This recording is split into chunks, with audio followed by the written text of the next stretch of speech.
I admire the work that you're doing and all the issues that you're fighting for, from education, from criminal justice, from housing, because I think at the end of the day, those are the issues that our communities are struggling with. Yeah. Well, I mean, I stand on the shoulders of people before me, and I hope in some way my run for office opened the door for you, and I hope that your victory will open the door for more to come as well.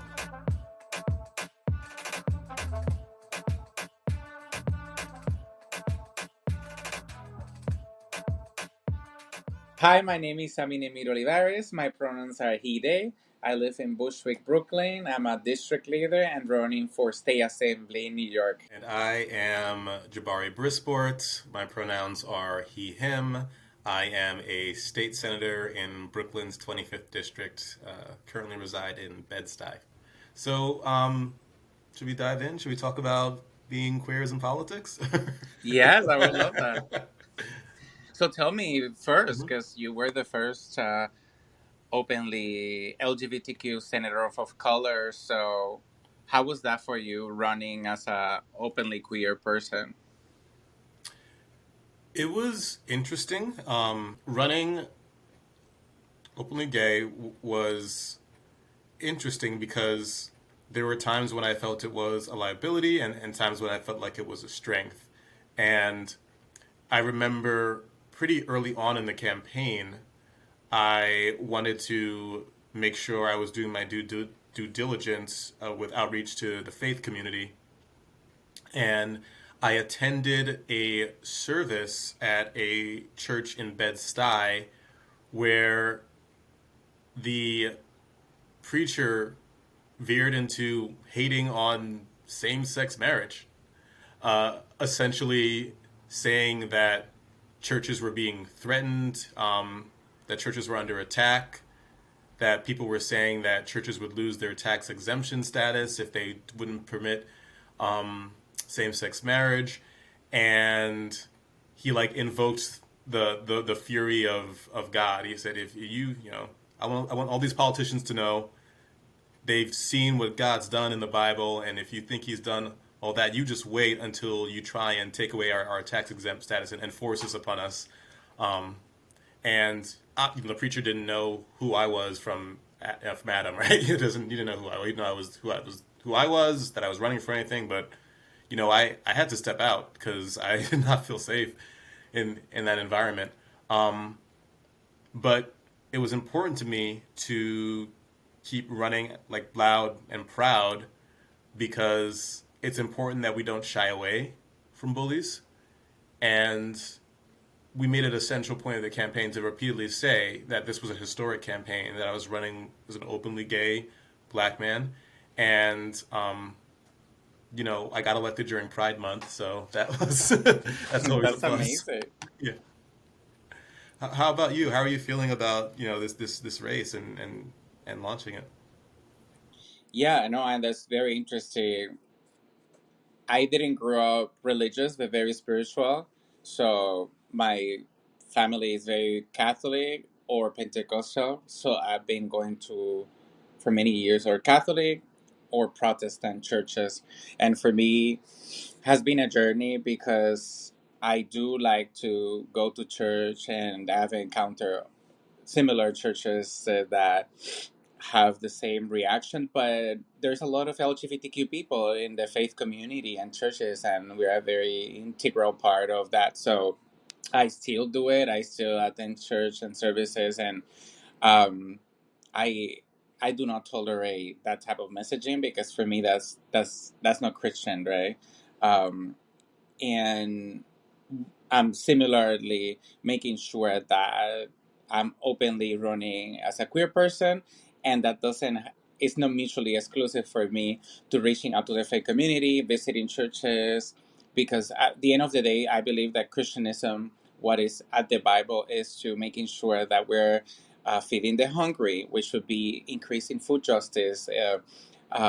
Caring for the sick, which was like make sure that we have healthcare justice, housing the homeless and the immigrant, which is immigrants' rights and housing justice. So I think our platform as a socialist and queer socialist is very Christian, and for me, that's something that I feel very secure and confident about. But I'm very fearful and of those spaces that are not safe, that uh, unfortunately has pushed away many of us out of the church or faith spaces for be because I had heard us, right? Like I've heard similar in church at one time, the similar preaching, and I think that leaves us a scar. And for people like me that are very spiritual, we carry around that yearning of a spiritual home, trying to find an inclusive space that welcoming. But thankfully, in Bushwick, in North Brooklyn, my district, we have uh, very welcoming spaces for that. And I've been, openly queer for many years since I was in high school. And for me, I was a victim of bullying since I was middle school. So it was a lot of years of trauma. But then I decided that, as you said, that it's important to be very openly and unapologetic, so that I can give an example to others, but also to have the strength and the confidence to um, live, but also to shy away the bullies and making sure that we're creating a path and for next generations to see, oh, it's doable. So I think having this representation like you and other queer in politics really gives a lot of people hope. I had a student, and I think that message of like hope and opening the door is so critical because I had a student who I taught in sixth grade, and when I was teaching her in sixth grade, they identified as she, and after I won the election, I no longer had the student. You know, they had gone on to the next the next grade. They found me, and they one wanted to congratulate me on the race, but they also wanted to let me know that they had grown over the summer, and they confessed that they actually used to joke a lot about trans individuals, and they would often say, "I identify as Apache helicopter," and do that joke in sixth grade.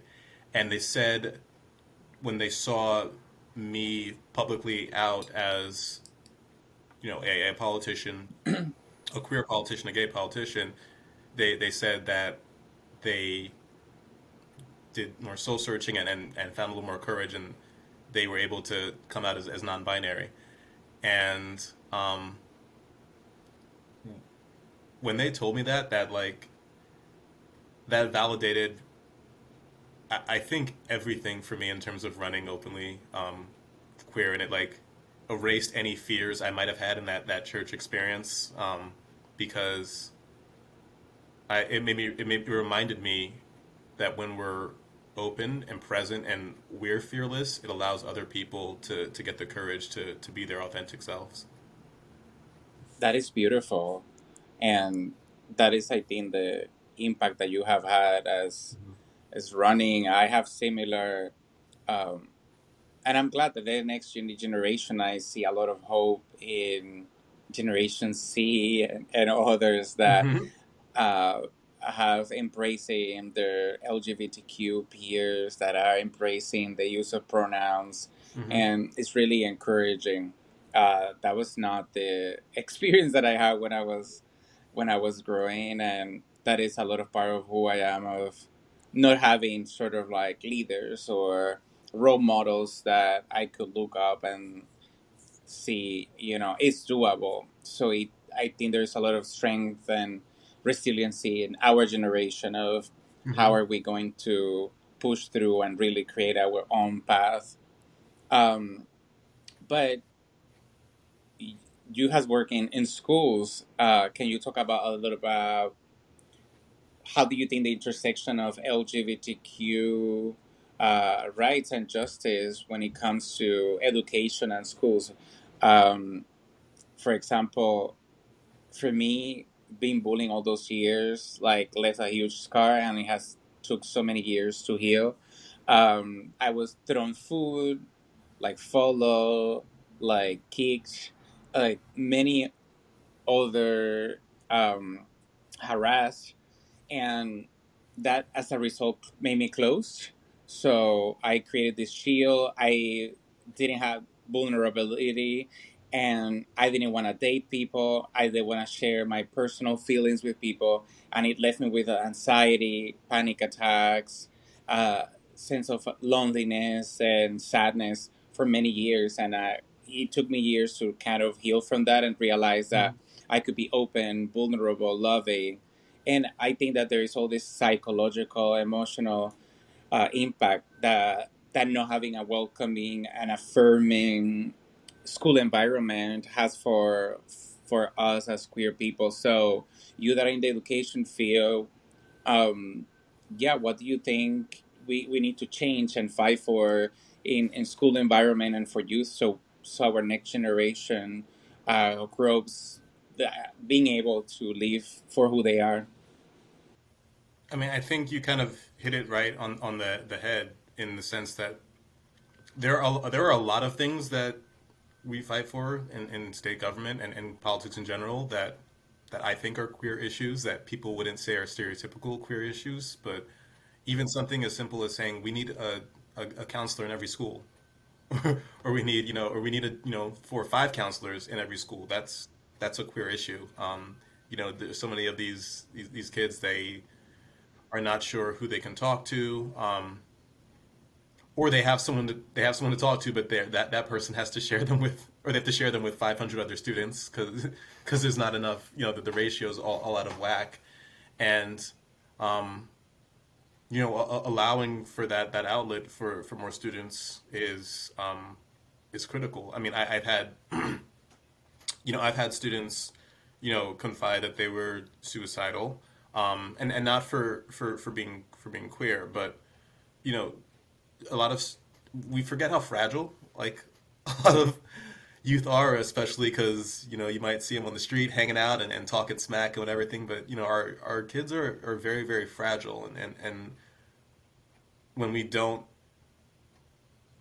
when we don't nurture them from like a social emotional place as much as we should, we lose them. And I I mean in schools, I mean I don't want to keep beating a dead horse, but the notion of increasing school funding to just ensure there's more counselors is critical, and that ties into we're pushing the new deal for CUNY right now at the state level, and that's like twofold, right? It's part of it is making it tuition free again, but another big part is offering more mental health and counseling support. Especially coming out of the pandemic, everyone's just all messed up, and our students who are not just learning like from books, but also learning how to relate to other human beings, they're they've taken a hit in like learning like social relation skills. Yeah, definitely. Education is a queer issue, and queer issues are education. So you were a teacher, after school teacher, and it's not a coincidence that we both, as queer candidates, elected officials, are so focused on education. And it's because we know that that's the battleground where a lot of the issues, but a lot of the opportunities come from. So I'm super excited for your bill to pass universal childcare, because I think that that's where education begins, right? That's when literally the gender binary is being instilled, misogyny, patriarchy. How do we take to children, to boys? How do we classify them with toys, with colors, the type of games, the types of education? So it's super important that we have not only universal childcare, but early education that is age appropriate and gender with gender perspective. And I think public colleges is super important. And also, I think one of the things that I want to afford for is universal after school programs or more after school programs, because for a lot of queer people, um, the today curriculum in the school is not enough supportive. But I think after school programs is an outlet for them to have acceptance, explore, and develop their skills, whether that's music, art, even sports. I was 12 years in theater, And for me that was a life saving, because every time that I was in the lunch, or like I knew that they're gonna harass me, I would run from classes to the theater, and I will shield myself by myself in the school theater, and I will look at the children from the windows, um, because um, theater was an accepting space. We could imagine, we could dream, but it also gave me a lot of skills for life. So I think after school programs and vibrant like curriculum during the day would be important, not only and transformational, not only for queer children, but for everyone. But before we keep going, you're talking about your students and your children, but who was that child Jabari? Where where where did child Jabari grow up? Paint us a picture. Oh my God. Uh, This is therapy and now, Sammy. You're asking so much. You know what's yes, amazing little is that Jabari. I did a ton of theater as a kid too.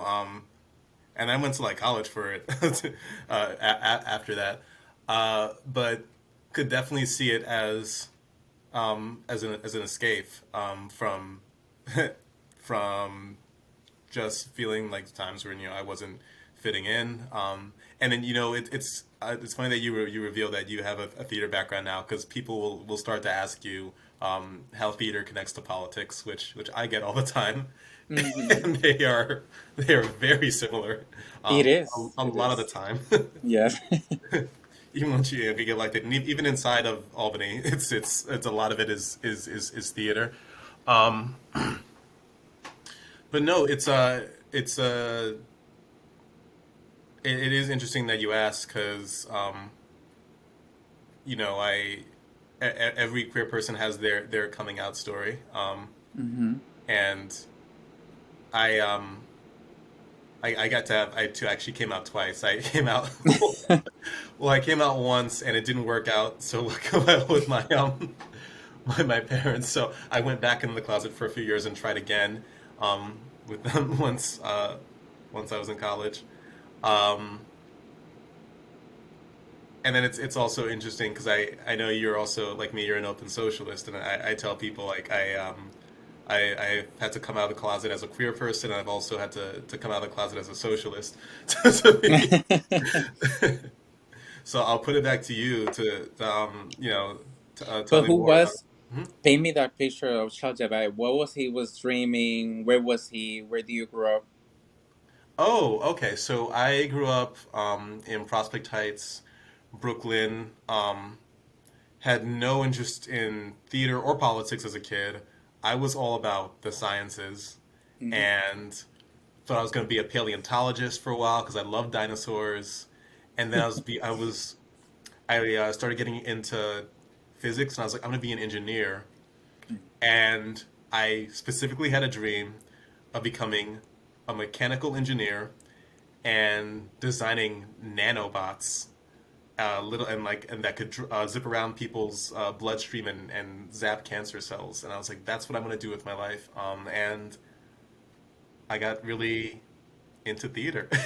just like just like picked me by the shoulders and like grabbed me. And I remember when I was applying to colleges, I was like kind of looking down two paths. I was like, should I go down into theater or should I go into engineering? And it's funny, it's here I am, like 15 years later, and I'm not doing either of those. But which is what I tell my students and what I tell young kids is like, just follow your passion because your life is probably gonna it's gonna zigzag a million different ways, and you don't know where it's gonna take you. So follow your passion.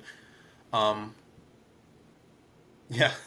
That's fascinating. You were interested in science and then theater, and I think it shows that transformation and evolution that a lot of queer people have to do or do just by the circumstances, right? We're exploring, trying to find an alternative reality to the stark and unaccepting reality of family rejection, society Hmm. rejection, and discrimination. And like we invent our worlds and we try to find a space where we can thrive and we can contribute to Mm-hmm. society, and theater is one of those, and arts, right, which I strongly support.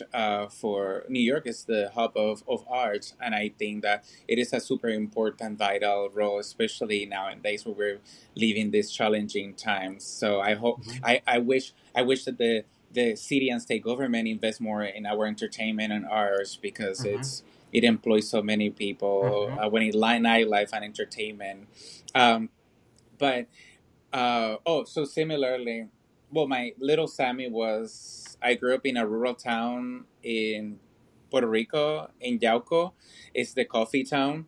Um, and my mother is one of 18 siblings, but I grew up Oh. with my single mother, my sister, so we were a very close knit family. Mm-hmm. But I was drawing like fashion sketches. I really love, uh, gender expression and how fashion really could represent, um, a lot of, the true innate gender expression of people. So not fashion as like just the beauty of the clothing, but how it is a channel for a lot of people, especially queer people and transgender people. And now I understand that as an adult, that my interest is how can style and fashion could, uh, allow someone to express their gender expression, their identity, their sexuality, and it was a truly empowering process. But I studied journalism, and I wanted to be a journalist to tell the stories of people like my mother, a single mother with disabilities, unemployed, um, uh, my father, an immigrant from Dominican Republic, and stories of LGBTQ people. But then in 2016, the election came. I was a journalist, and I said, there is no bigger story than the threat that this campaign represents, for the country. And I felt that media um, was just imbued in just a Trump campaign, but that as for me, for my life, I wanted to do more than communicate about that, that I wanted to do something about it. So I say I'm gonna jump to policy, to politics, and I switched after 10 years in journalism to policy and community organizing. And that's when I saw the power of communities, how organizations and grassroots groups were advocating or organizing around Medicare for all, DACA in Washington, or around immigrants justice, taxing the rich, and like a minimum wage across the country. And that was very empowering and eye opening for me, coming from Puerto Rico. To see all that level of organizing, and that was like a really learning experience. Like, this is where I want to be advocating for social justice, because I still feel that I want to leave this world better that I found it. And when I was growing up, the seeing my mother, a single mother who was a government employer, a social worker, having to suffer to depend on food stamps to put food in our home, housing assistance from the government so we could leave. We were homeless, like at one point.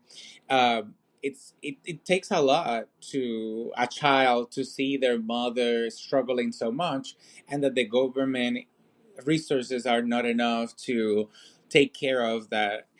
People with disabilities, my mother got sick, and then the government fired her. So I feel that there is a lot that we can do, and I think that's why you and I are in politics, because we see that pain, that struggle that working class families are going through.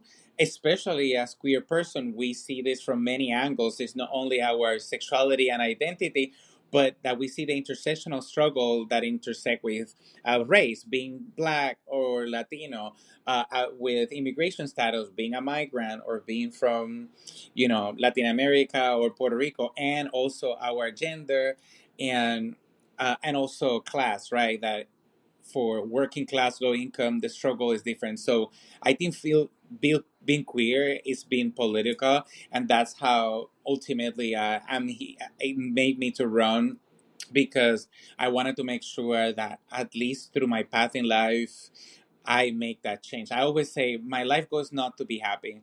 If it's to be happy, I would be just traveling and eating.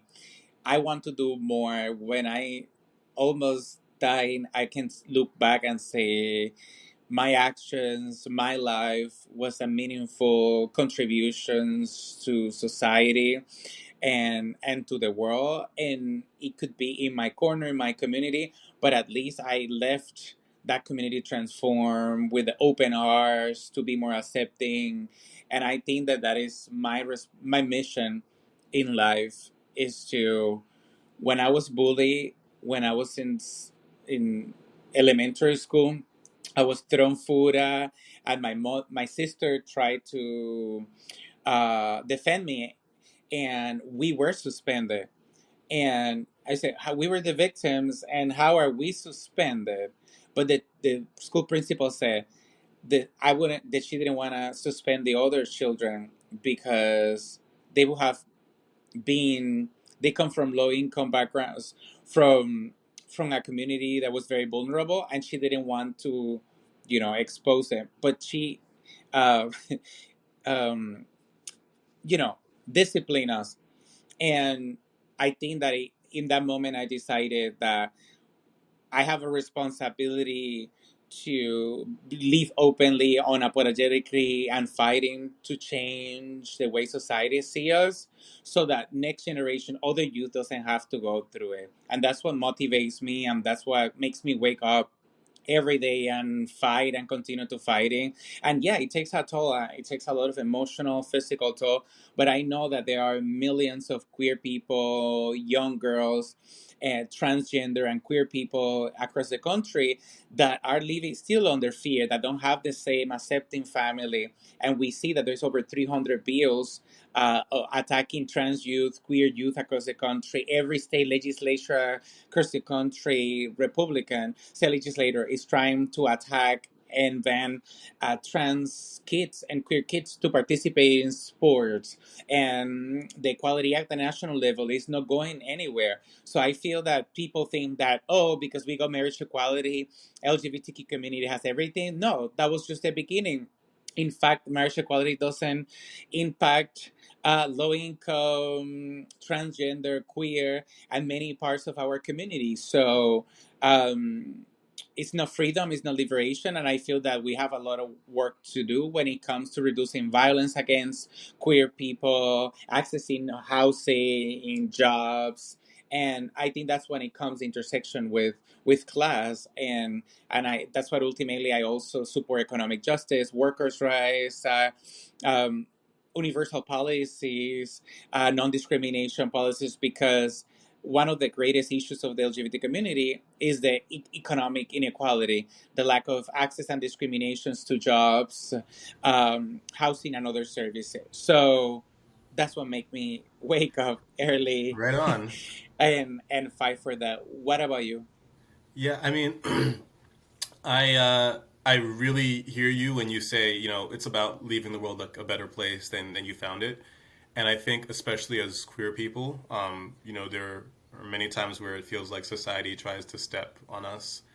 And I think that for most people, when they've been harmed or when they've been marginalized, if they have a process of healing, and I know not everyone has the chance or the opportunity to heal, but for those of us that do start to heal, part of it is sort of a resolution that nobody else should be made to feel like that way, Yes. which I think leads to a lot of these universal programs. Like I remember when I was in college once, I was walking with my boyfriend through the West Village, which you would think is a bastion Mm-hmm. of queer love, and we were walking home from a party together to his dorm, and then this group of guys behind us just started calling us names, right? And they were calling us homophobic slurs at first, and we weren't responding, so they started calling us racial slurs, and it was really terrifying. And in retrospect, one, I'm happy that it never came to physical violence, but it was definitely verbal abuse and very, very scary. And in the process of healing from that experience, I have to say that it, beyond saying no queer person should have to do that, like no one should feel unsafe walking down the street. No one should feel threatened, and and everyone should feel like, you know, that the city is theirs and that this state is theirs. And I think that applies to like a lot of things, because when we are like fighting for, fighting against homelessness, because so many of our, our queer youth are experiencing homelessness or mental health issues or the economic inequality, when we're Mhm. fighting to lift up like the marginalized members of our community, it's really like a rising tide lifts all boats. And people like will some say, you're saying universal this, universal that, always universal. Well, yeah, because when you're fighting for the marginalized, you end up getting to a place where you're saying we need to expand this to everyone. We need to Everyone. guarantee safety for everyone. Health for everyone. Um, so that, I mean, the similar things drive me in the same place too. I did want to circle back because at one point you mentioned fashion, and I did want to say like I'm so envious of your fashion style. Well, because I'm like Doug Funny. Like I have like five shirts, and, like I just cycle through them, and then every time I see you, Sammy, you're like in this amazing outfit, and I don't. Where did you get your? Have you always had a fashion sense like that? Like, or when? Yes. Oh my gosh. um, my, I think my style. I like style, not Mhm. fashion. Fashion is the capitalist, Okay. seasonal Hmm. imposition, right, from the markets to sell, right, a Hmm. specific, the latest, right. Hmm. Most of my clothing are from thrift stores, cost less than $10 or $20. So it's about style. And I was talking about the difference of fashion, the buying versus style, about being and Hmm. reflecting on the empowering aspect of something visual that reflects our soul and our gender expression, our state of being, and our even our soul.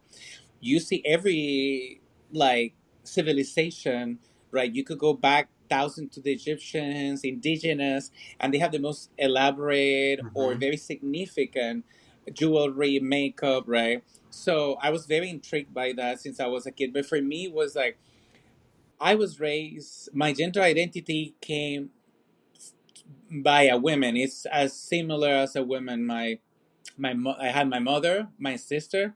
I have over 15 aunts, and I had grandmothers, and I had all female teachers, and I have babysitters that had daughters. So I was raised up for a commune of over 100 women. I never saw men. My father was divorced, didn't see it. My grandfathers were dead. So I was raised by women, and for me, there was a lot of big inspiration of how they use fashion and style to represent their empowerment. My mother was wearing pants in the 70s. She went to Egypt and she was going to be killed for how free spirit she was living. So seeing my mother being one of the first women that wear pants and like she and wear short hair was for me like empowering aspect that I could be who I am and express it. And I raised a consciousness very early on that I wanted to. A lot of people, a lot of times, most times, people will not get to listen to you when you're walking in the street, when you're somewhere. The only thing that people see is how you present yourself, like your presence. And for me, I just wanted to send a message that I am here, I'm proud, and I want to make sure that you notice my presence, that I'm living openly and authentically, and I don't mind for you to know that I'm queer and I am proud of that. So that is like a statement that I cannot verbalize everywhere, but people can see it right away with my style. So my style is a political statement. It's a statement that queer people deserve rights, that we should be accepted in society, that we should be welcome, and that we are as human beings deserving of the same equal rights in society. I'm saying all that with my style. So it is a purposeful project that I have. But I guess that yeah, women was a little of inspiration, and yeah, I hope I think it's also helped me express and find out that I was genderqueer. Uh, I will be the first genderqueer um, state legislature, I think, in New York State, and I think in Puerto Rico, I grew up a very repressed society, uh, eh, um, very homophobic in the rural town, that I didn't have the even the vision to explore that there was other genders, that there was other gender expression and style that I could do to really express how I feel internally. So I think that I feel in a great place in New York. After many years, I was able to, through my style, to really explore that how I really feel internally and what my gender identity is.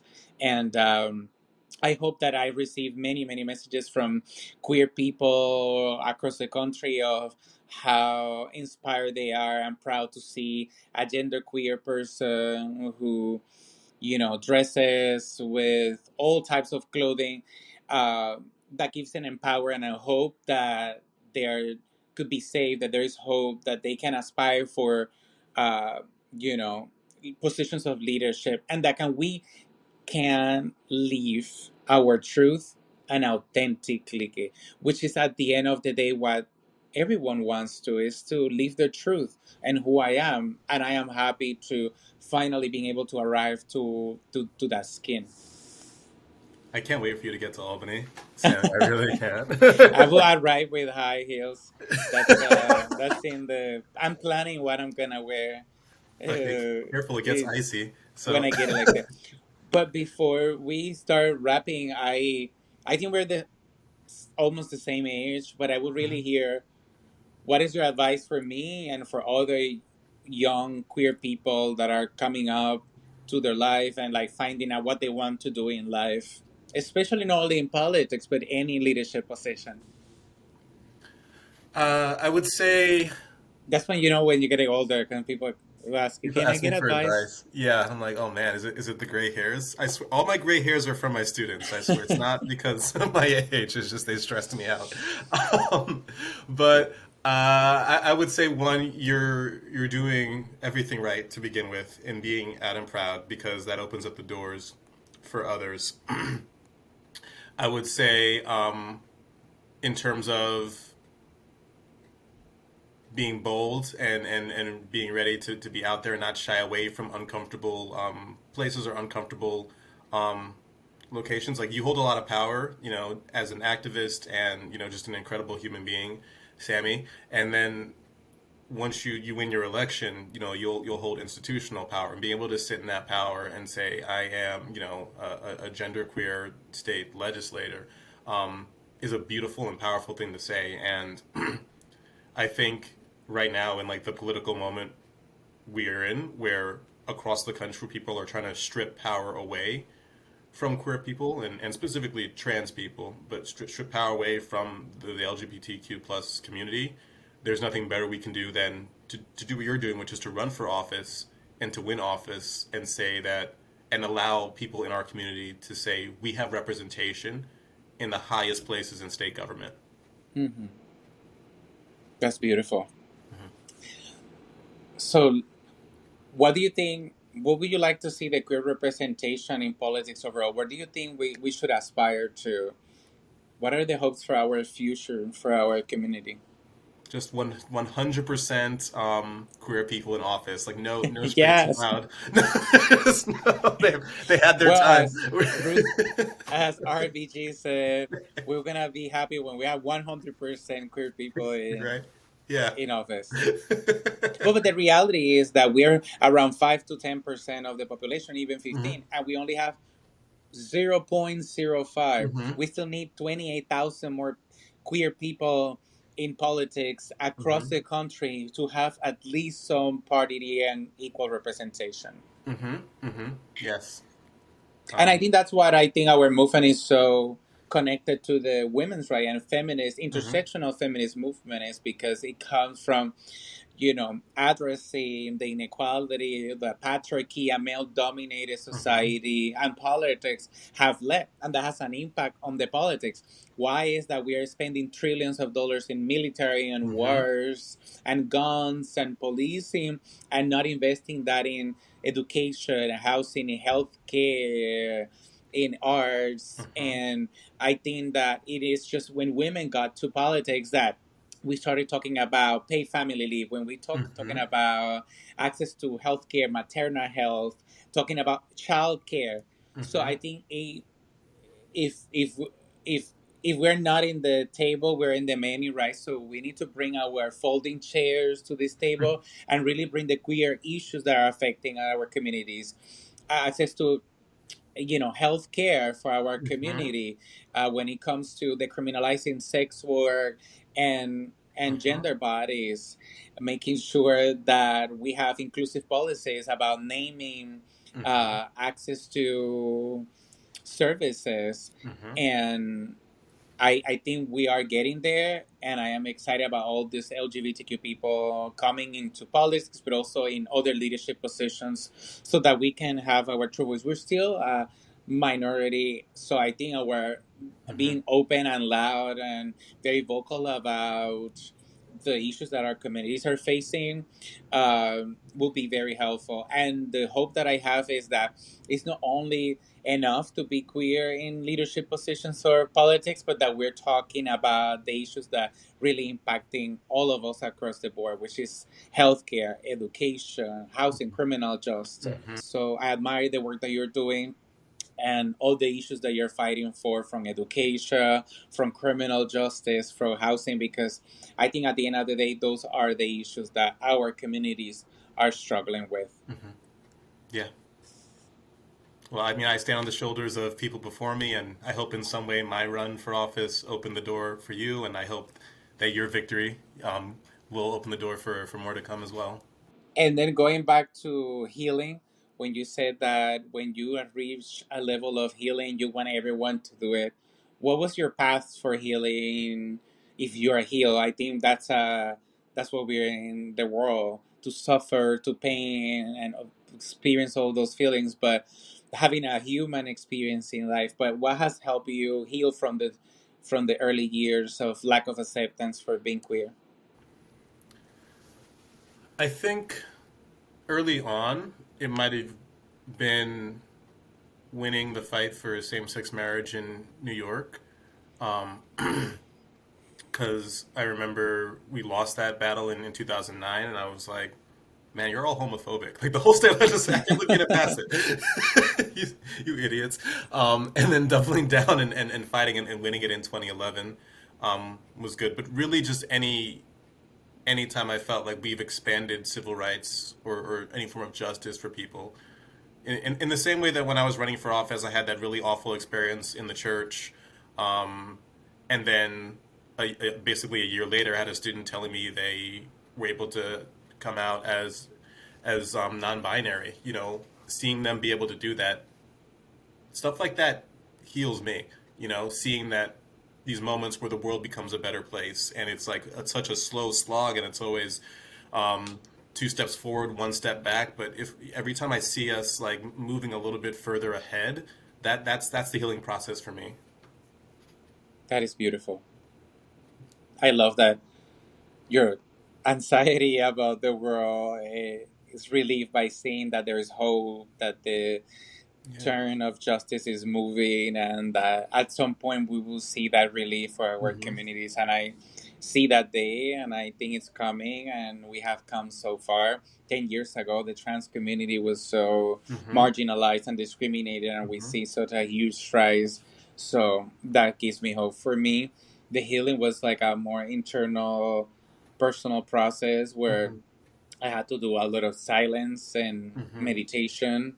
And I think that encountering, having a conversation with myself, being comfortable with myself, spending days and days by myself, reflecting what matters to me, what I want to accomplish in life, or what was my mission here in this world, led me to center and having less anxiety of having to demonstrate to people or having to fight against the world and inequality, but just like be myself and who I am, and then everything kind of dissipate and disappears. So from yoga to Okay, we can be yoga buddies. meditation, everything has helped. We should definitely be yoga buddies. I would love that. There's a gym in the legislative office building. So, Oh, really? yeah, it's kind of hidden away, and it's members only, so it doesn't get too crowded. So when you're in Albany, we'll do yoga in the mornings before we have to deal with our colleagues.